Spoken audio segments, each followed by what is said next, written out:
बड़की पुकारे देव दुनु कर जोरवा, हरख के रे बिरवा, पूजन के रे बिरवा हो।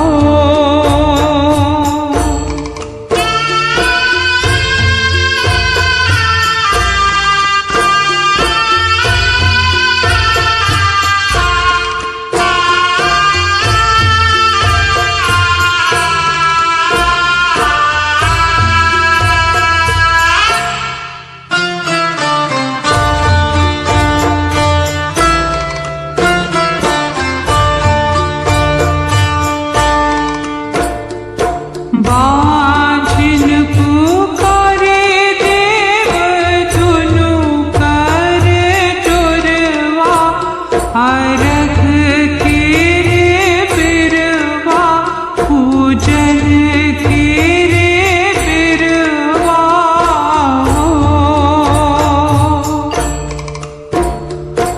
अन्हरा पुकारे देव दुनु कर जोरवा, हरख के रे बिरवा, पूजन के रे बिरवा हो।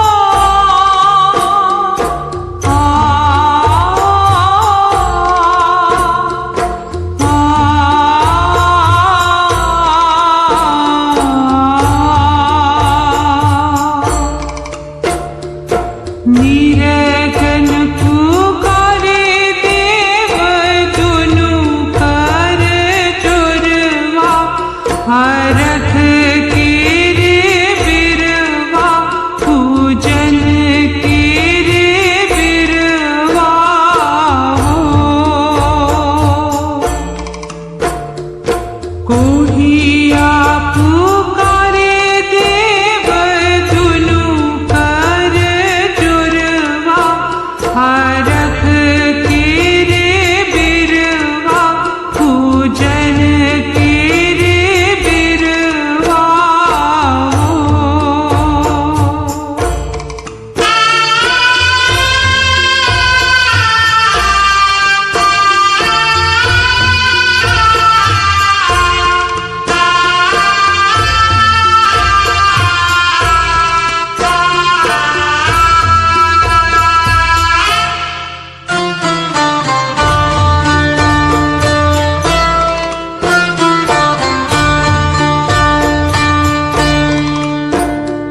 लंगड़ा